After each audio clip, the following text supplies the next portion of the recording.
ఏంటి చెప్పండి, ఇప్పుడా రేపా ఎల్లుండా వచ్చే సంవత్సరం అని అడిగారు. మా చెల్లి అంటుంది, ఏళ్ళ గొడవ నాకు అనవసరం అండి, నాకు ఈరోజు ఇచ్చేయమంది. ఏంటిది? నువ్వేంట్రా అన్నాను, నన్ను నాకు కూడా ఇచ్చేయండి అన్నాను. ఇక వాళ్ళని అడిగాను, నాకు మా తొందర ఇచ్చేయమన్నారు. వెళ్ళిపోతున్నాం ఎక్కడికే, బాప్తిజాన్ని పాటలు పాడుకుంటూ వెళ్ళిపోతూ ఉంటే మరి ఏం జరిగిందో మా చెల్లికి మనసు మారిపోయి పిల్లరా ఎవరికి చెప్పకుండా ఎవరికి కనబడకుండా దొంగచాటుగా ఇంటికి వెళ్ళిపోయింది. ఏం తీసుకోకుండా, బాప్తిజం తీసుకోకుండా. స్తోత్రం చెప్పండి గట్టిగా. పిల్లరా యారా మీ చెల్లి ఎదురా అన్నారు. బాబు ఏమో వెళ్ళిపోయిందండి అన్నాను. ఎందుకు వెళ్ళిపో, నాకేం తెలుసండి బాబు అన్నాను. అయితే మీ చెల్లిని అడిగితే వస్తానన్నారు. రెండు అన్నాను. వచ్చారు. ఏమ్మా ఎందుకు తీసుకోలేదు బాప్తిజం, నువ్వు అందరికంటే ముందు వచ్చావు, ఏంటి దక్కదండి అన్నాను. అప్పుడు అయ్యగారు నంది, అయ్యగారు నన్ను క్షమించండి అయ్యగారు, నేను బీఈడి పరీక్షలు రాయాలి, పాస్ అవ్వాలి, నాకు ఉద్యోగం రావాలి, అప్పుడు దాకా నేనేం తీసుకోను. అమ్మా చెప్పండి, బాప్తిజం తీసుకోని అని చెప్పింది. అప్పుడు అయ్యగారు అన్నారు, దేనికైనా వాయిదా ఇచ్చి కానీ బాప్తిజానికి, అందరు నోరు తెరిచి చెప్పండి, దేనికైనా వాయిదా ఇచ్చి కానీ బాప్తిజానికి. ఆ మాట చెప్పి వెళ్ళిపోయారు. అలాగే 3 సంవత్సరాలు వాయిదాలు వేసింది, పరీక్షలు రాసింది, పాస్ అయ్యింది, ఉద్యోగం వచ్చేసింది. ఆశగల ప్రాణాన్ని ప్రభు ఏం చేస్తాడు తెలుసా? ఖచ్చితంగా తృప్తిపరుస్తాడండి. అలాగే మా చెల్లి ఆశపడి అడిగింది దేవుణ్ణి, ఖచ్చితంగా దేవుడు ఉద్యోగం ఇచ్చాడు, టీచర్ ఉద్యోగం ఇచ్చాడు, ఉద్యోగం వచ్చింది. పిల్లరా ఇప్పుడు ఎక్కడ జాయిన్ అవ్వడం వెళ్ళాలి, ఉద్యోగానికి జాయిన్ అవ్వాలి వెళ్ళాలి. ఆదివారం సాక్ష్యం చెప్తే వచ్చింది, నా ప్రభు నాకు ఉద్యోగం ఇచ్చారు, రేపు సోమవారం ఏలూరులో జాయిన్ అవ్వడానికి వెళ్తున్నాను, వచ్చే ఆదివారం నేను చెప్పండి అమ్మా బాప్టిజం తీసుకుంటానని చెప్పింది. ఆదివారం సాక్ష్యం చెప్పిందండి. సోమవారం లేచింది, పిల్లరా రెడీ అయింది. అమ్మగారు అన్నం వండారు, బాక్స్లో పెట్టింది, బ్యాగులో పెట్టుకుంది, ఏలూరు బస్సు ఎక్కింది, జాయిన్ అవ్వడానికి వెళ్తుంది.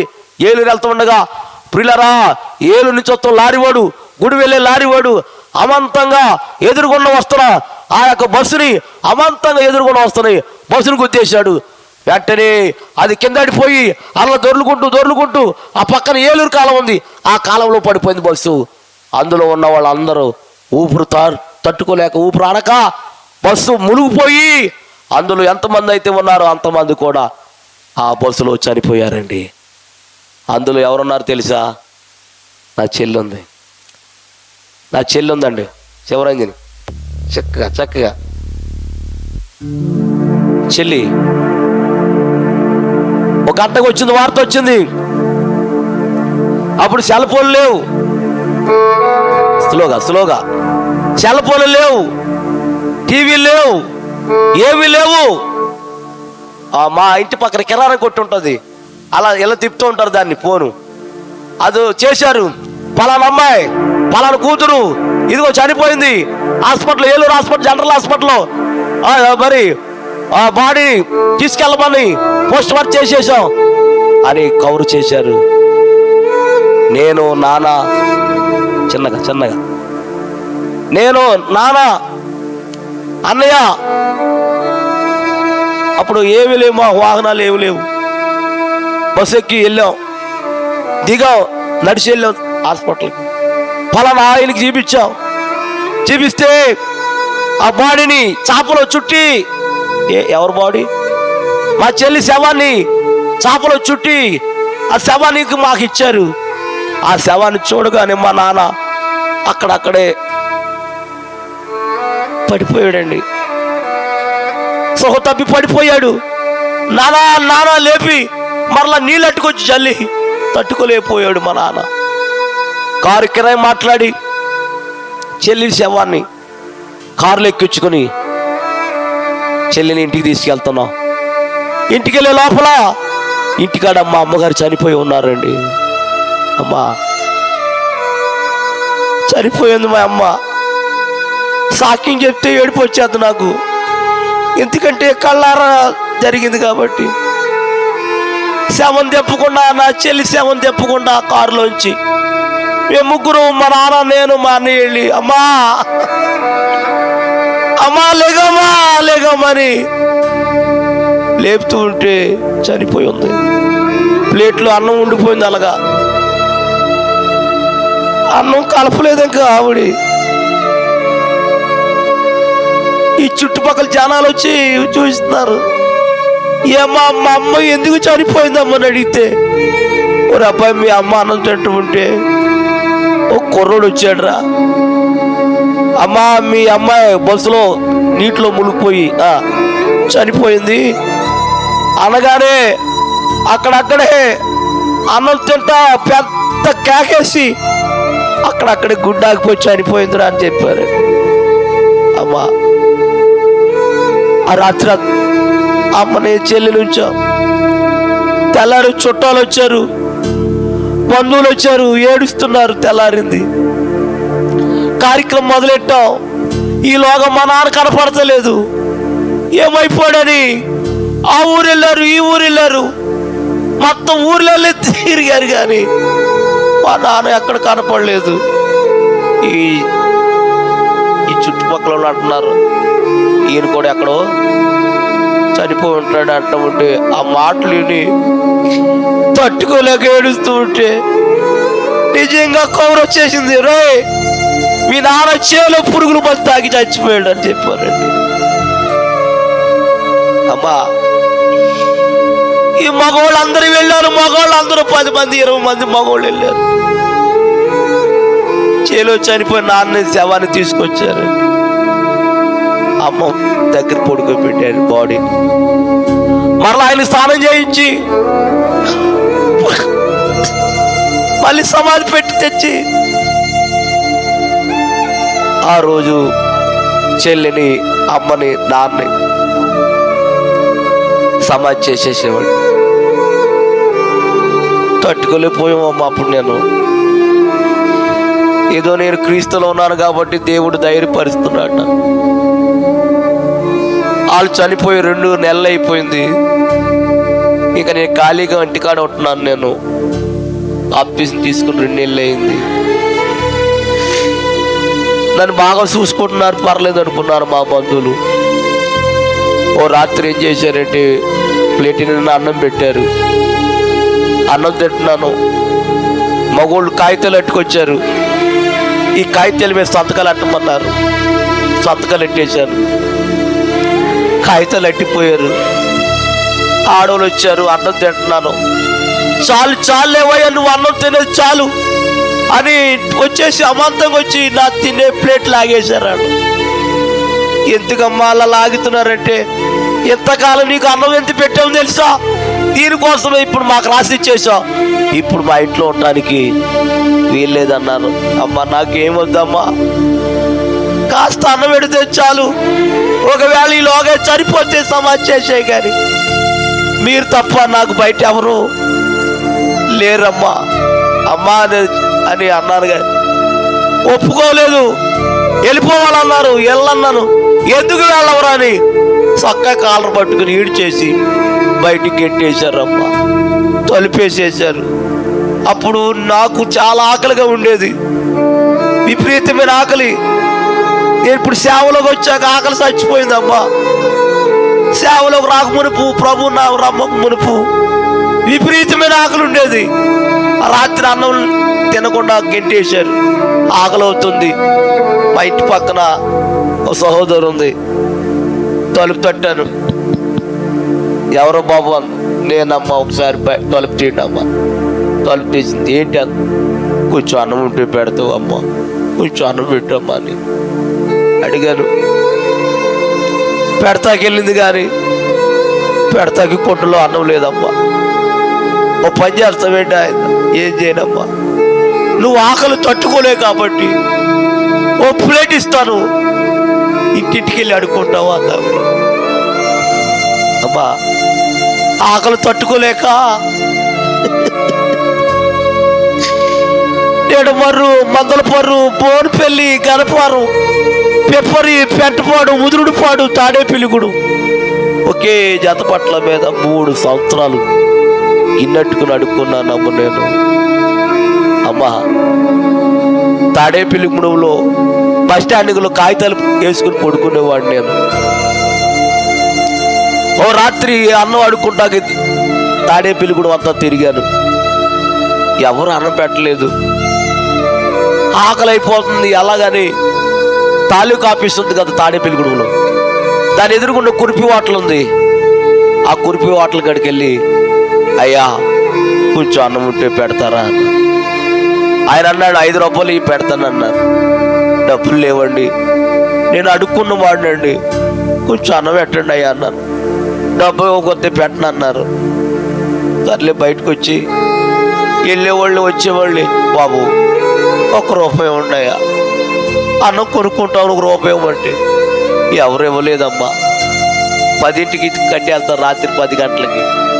ఏం చేయాలో తెలియక వారు తినే ఎంగులాకులు ఎక్కడైతే పడేస్తున్నారో, వాడు పడేసిన ఎంగులాకులు ఎక్కడైతే ఉన్నాయో అక్కడికి వెళ్ళి కూర్చుని వాడు పడేసిన ఎంగులాకులన్నీ మెతుకులు ఎరుగు తిన్నాను, కానీ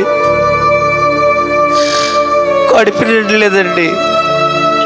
అప్పుడు అనుకున్నాను, నేను ఎవరి కోసం బ్రతకాలి, నాకెవరున్నారు బ్రతకాలి? ఈ ఆకలి కోసమే కదా బ్రతికేది. చచ్చిపోతే ఈ ఆకలి ఉండదు కదని అక్కడి నుంచి నడుచుకుంటా వంతునెక్కేసి ఆ బిజ్జి పైకి ఎక్కేసి ఆ బిజ్జి పై నుండి కిందకి కాలంలో దూకి చచ్చిపోదామని పైకి ఎక్కేసానమ్మా. 1 నిమిషం ఉంటే చచ్చిపోతాను నేను. చేపురోలు యోబు గారని, చేపురోలు యోబు గారు అంటే నాకు తెలీదు. తాడేపల్లి కూడా అవతల చిన్న తాడేపల్లి, అక్కడి నుంచి ప్రాంతం చూసుకుని వస్తున్నారంట. కారు పిచ్చి ఎక్కింది, నా తిన్నంతో వచ్చింది కారులో నుంచి నా వైపు చూశాడంట. రే డ్రైవర్, కారు ఆపురా. ఆపారంటండి. నేను ఇలా తిరిగాను పడిపోదామని. ఆయన వెనకాల వచ్చి నన్ను పట్టుకొని దింపి కారులో ఎక్కించుకొని అప్పుడు అడిగారు నన్ను, ఎవరబ్బాయి నువ్వు అన్నారు. చాలు చాలే తమ్ముడు చాలు, ఎవరబ్బాయి అన్నారు. పలానా అమ్మాయినండి. మరి ఏంటి ఎక్కేసి చచ్చిపోదామన్నా? అవునండి. ఎందుకు? ఆకలి తట్టుకోలేకండి. ఈ రాత్రి అన్నం అడుక్కున్నారు, ఎవరు పెట్టలేదండి. ఆకలి తట్టుకోలేక చచ్చిపోని పైకి ఎక్కానండి, నాకెవరు లేరండి అన్నారు. అప్పుడు ఆయన అన్నాడు, నీకెవరున్నా ఎవరు లేకపోయినా నీకు యేసయ్య ఉన్నాడు, రా అని నన్ను తీసుకెళ్ళి నన్ను పెంచి బైబిల్ ట్రైనింగ్ ఇచ్చి ఒక సేవకుడుగా నన్ను తయారు చేశాడు ఆయన. హల్లెలూయా చెప్పాలి గట్టిగా. అంటే నా దగ్గరికి ఎవరు వచ్చారు చెప్పాలి. ఎవరి రూపంలో చెప్పండి అమ్మా. సేవకుడు రూపంలో వచ్చాడమ్మా. 94లోనే సేవ సమర్పించుకున్నాను. ప్రియులారా, అప్పట్లో మా వాళ్ళు వాళ్ళకాళ్ళకి దెబ్బలాటలు వచ్చేసి, వాళ్ళకాళ్ళకి గొడవలు వచ్చేసి, ఇల్లు అమ్మేసుకొని పొలాలు అమ్మేసుకొని పిల్లలతో సహా ఆకలితో రోడ్డు మీద పడిపోయారు. వాళ్ళు పిల్లలు చూసి ఏడు చేశాను నేను. పసిపెట్టలు అన్నం లేదు వాళ్ళకి. బాబు మీరు అందరూ వచ్చేయండి బాబు అని వాళ్ళందరిని తీసుకొచ్చి మా ఇంట్లో పెట్టుకున్నానమ్మ నేను. ఒకప్పుడు నన్ను ఏం చేశారు వాళ్ళు? అమ్మా చెప్పండి అమ్మా, నేనేం చేశాను ఇప్పుడు? వాళ్ళందరిని తీసుకొచ్చి మన ఇంట్లో పెట్టుకున్నాను నేను. అమ్మా చాలా బాధ అమ్మా, చాలా కష్టం. ఇప్పుడు అమ్మను చూసుకునే స్థితి, నాన్నకొని చూసే స్థితి, చెల్లెలు చూసుకునే స్థితి దేవుడు ఇచ్చాడు నాకు. కానీ చూసుకునే సమయంలో వాళ్ళు లేరు. చెల్లి అంటే చాలా ఇష్టం నాకు. నేను ఎందుకు ఏడుస్తున్నానంటే చనిపోయిందని ఏడుస్తలేదు నేను. ఎందుకు ఏడుస్తున్నాను అందరు చెప్పండి అమ్మా. మగోళ్ళు ఆడవాళ్ళు చెప్పండి. బాప్తిసం తీసుకోలేదు ఆవిడ. కాబట్టి ఒక్క మాట మిమ్మల్ని అడుగుతాను, అబద్ధం ఆడకుండా ఆడతారా చెప్పండి. ఇంకా ఎంతమంది బాప్తిసం తీసుకోలేదో చేయొద్దండి. నేను మీకోసం ప్రార్థన చేస్తాను. ఎవరి వైపు చూడొద్దు. మీరు ఎత్తారా లేదు దేవుడు చూసుకుంటాడు. తర్వాత ఆయన కొట్టాడని లేగలేరు మీరు. అది నేను చెప్పినప్పుడు చేయొద్దండి. అది మీరు ఎవరు తీసుకున్నారో నాకు తెలియదు, కానీ ఆయనకు తెలుసు. ఎవరికి చెప్పాలి. ఎంతమంది రక్షణ పొందలేదో స్త్రీలు పురుషులు యవనస్తులు ఎంతమంది ఉన్నారు, పిక్కుడు చెప్పాయి కట్టండి. అది నేనేమన్నా మిమ్మల్ని, దేవుడు చూసుకుంటాడు మిమ్మల్ని. దయచేసి చెయ్యెత్తిన వారు అందరు లేచి నిలబడండి. దయచేసి బలవంతం అయితాను. వాళ్ళు ఇచ్చారు, నువ్వు చూసడం ఏంటి? ఎవడు బాధ్యత ఆడు. కూర్చోను కూర్చో. దయచేసి చిన్నపిల్లలు కాదు, యవనస్తులు పురుషులు యవనస్తులు ఇంకెవరైనా ఉన్నారా? ఇలా రండి, దగ్గరికి రండి.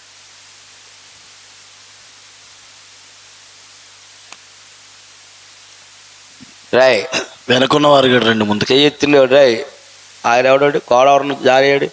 రే వస్తే రా, లేకపోతే లేదు బాబు. రాయ్ ఏడాకొళం కాదు, ఈరోజు మీకు ఇచ్చేస్తాను బాప్తీసాలు. ఇప్పుడు మీ పాస్టర్లు ఎవరున్నారు అక్కడ? రండి, ముందుకు రండి, రండి. వచ్చి రమ్మన్నాడని మౌనంగా ఉంటాం కదా, ఏడవాలి మీరు, కన్నీరు కార్చాలి మీరు, పశ్చాత్తాపడాలి. కళ్ళు మూసుకోండి, అందరు కళ్ళు మూసుకోవాలి, ఏడవాలి. ఇక్కడ నేను రమ్మన్నాడు అని కూర్చుంటాం కాదు, ఇక్కడ వెళ్ళరండి, వెళ్ళరండి. కళ్ళు మూసుకోండి, కళ్ళు మూసుకోండి. మీరందరూ కూడా కళ్ళు మూసుకోండి. బుజ్జి రే బాబు కళ్ళు మూసుకోండి, కళ్ళు మూసుకోండి. అమ్మ రే బుజ్జి బాబు కళ్ళు మూసుకోండి, అందరు కళ్ళు మూసుకోండి, అందరు కళ్ళు మూసుకోండి. అమ్మా వీళ్ళ కోసం కూడా ఏడవండి, వీళ్ళ కోసం ప్రార్థన చేయండి. మీ ఊర్లో చాలా మంది యవనస్తులు తీసుకోలేదు, పురుషులు స్త్రీలు యవనస్తులు. అమ్మా వీళ్ళ కోసం ప్రార్థన చేయండి. అమ్మా ఈ సభలో వీటి కోసమే పెట్టాడు ఆయన. అమ్మా ఏదో సంపాదిద్దామని పెట్టలేదు ఆయన. అమ్మా కొన్ని ఆత్మలు బడపడాలని, కొన్ని ఆత్మలు దేవుడి రాజ్యానికి వారసులు చేయాలని సేవకులు అమ్మా ఏర్పాటు చేశారు. ఈ 2 రోజులు చాలా డబ్బులు అయిపోయినాయి ఆయనకి, చాలా ఖర్చు పెట్టేసాడు పాపం ఆయన. ఇచ్చారో లేదో తెలీదు నాకు, ఎంతమంది సహాయం చేశారో ఎంతమంది ఇచ్చారో తెలీదు. అయినా సరే ఈ సభలు పెట్టాడు ఆయన. అమ్మా నా చెల్లి కోసం మీరు విన్నారు, చెల్లి చెల్లి పాట కాదు నాయన, శివరాంజని వాయించారు బాబు. ఇది ఏడిపించే సమయం ఇది. అమ్మా కళ్ళు మూసుకోరు తల్లి, చెల్లి రాకడ సమీపం అయిపోయింది. ప్రభు వచ్చేస్తున్నాడమ్మా, ఏ దినమున ఏం జరుగుతుందో. చెల్లి చనిపోయింది, అమ్మ చనిపోయింది, నాన్న చనిపోయాడు, బంధువులందరూ ఇంట్లోంచి కట్టేశారు. 3 సంవత్సరాలు గిన్నెట్టుకుని అడుకున్నానమ్మా. అమ్మా ఆకలి బాబు, ఆకలయ్యా ఆకలయ్యా, కొంచెం అన్నం పెట్టండి అయ్యా అని 3 సంవత్సరాలు బాబు అడుక్కున్నానయ్యా నేను. చెల్లి చనిపోయింది, అమ్మ చనిపోయింది, నాన్న చనిపోయింది. నీ కోసం ప్రభువును ఎదురు చూస్తున్నాడు చెల్లి. ఒకప్పుడు మీరు కోమలోకి వెళ్ళిపోయారు, మగోళ్ళు ఆడోళ్ళు, యవనస్తులు కొంతమంది, పురుషులు కొంతమంది, యవనస్తులు ఆడవాళ్ళు కొంతమంది కోమలోకి వెళ్ళిపోయారు. మీరు చనిపోవలసిన దానివు, నువ్వు చనిపోవలసిన వాడువు, కోమలోకి వెళ్ళిపోవాడు. దేవుడిని బతికిచ్చాడు. గుర్తు తెచ్చుకో బుజ్జి, రే బాబు గుర్తు తెచ్చుకో ఒకసారి. నువ్వు కోమలోకి వెళ్ళిపోయావు ఒకసారి చెల్లి, కోమలోకి వెళ్ళిపోయావు నువ్వు. దేవుడు ఎందుకు మరలా నేను బ్రతికిచ్చాడు భూమి మీద. కారణం ఏంటి తెలుసా? రక్షణ పొందాలని. అమ్మా ఓ మనిషి యోసించవా, నీ బ్రతుకు ఎలాగున్నదో.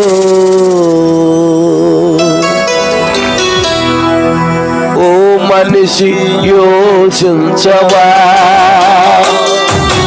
నీ బ్రతుకు ఎలాగున్నదో. తనము చూచి పడకుమా, బలము చూచి పడకుమా,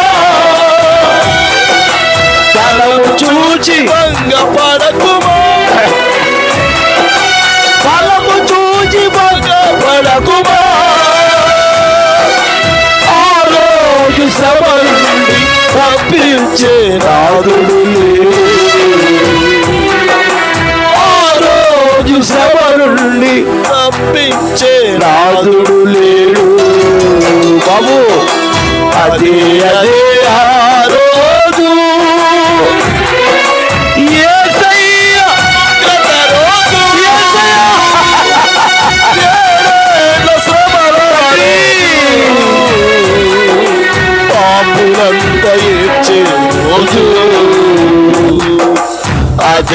అదే ఆ రోజు తల్లి జాడ పిల్లకు లేక పిల్ల జాడ తల్లికి రాగా తల్లి జాడ పిల్లకు లేక పిల్ల జాడ తల్లి చుట్టుపక్కలై పుట్టపక్కలై అనాథులు అరిచే రోజు, చుట్టుపక్కలై పుట్టపక్కలై అనాథులు అరిచే రోజు, ఆ రోజు శ్రమ నుండి తప్పించే రాజుడు లేడు. ఆ రోజు శ్రమ నుండి తప్పించే నాదుడు లేడు. అదే అదే ఆ రోజు యేసయ్య ఒక్క రోజు ఏడేళ్ళ శ్రమ రోజు పాపులంతా ఏడ్చే రోజు అదే అదే ఆ రోజు. అబ్బా సమయం అయిపోయింది. నా తల్లులారా, నా తండ్రులారా, నా చెల్లులారా, నా తమ్ముళ్ళారా, నా అక్కలారా, ప్రభు రాకడ సమీపం అయిపోయింది. 2019, 2020, 2021 ఎంత కొన్ని లక్షల మంది చనిపోయారమ్మా. ఇంకా దేవుడిని బతికించుకున్నాడంటే నువ్వు రక్షణ పొందాలని బతికించుకున్నాడమ్మా. ఇంకా నిర్లక్ష్యం చేసావనుకో దేవుడు కాదు కదా ఎవడు కూడా మిమ్మల్ని కాపాడిన ఆయన. అందుకని వెంటనే మీరు బాప్టిసాలు పొందండి. మీరు ఏ సంఘం నుంచి వచ్చారు, ఏ చర్చి నుంచి వచ్చారు, మీ సేవకులు ఎవరో వారి దగ్గరికి వెళ్ళి రక్షణ పొందండి. నేను బాప్టిజం పొందుతానన్న వాళ్ళు మీ కుడి చేయి పైకి ఎత్తండి అమ్మా. దయచేసి నేను ఎవరి వైపు చూస్తలేదు, దేవుడే చూస్తాడు మిమ్మల్ని. నేను బలవంతంగా ఎత్తద్దు, మీరు ఇష్టమైతేనే చేయొద్దు. దేవుడు చూస్తున్నాడు నిన్ను అమ్మా. నా బలవంతం కాదు, దయచేసి బలవంతంగా ఎవరికి తీసుకోవద్దు. మీరు నీ మనసులో మనస్పూర్వకంగా తీసుకోవాలనుకుంటే తీసుకో.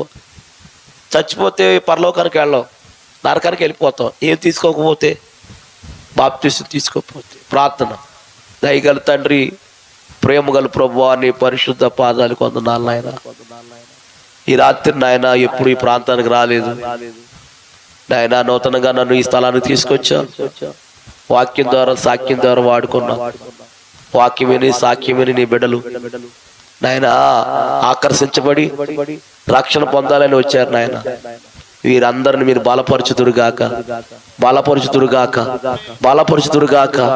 ఇంకెవరైతే రక్షణ పొందలేదో ఈ రాత్రి వారిని కూడా మీరు బలపరచండి. మీరు అక్కడ కొరకు సిద్ధపరచండి. యేసు నామములో అడుగుతున్నాం తండ్రి, ఆమేన్.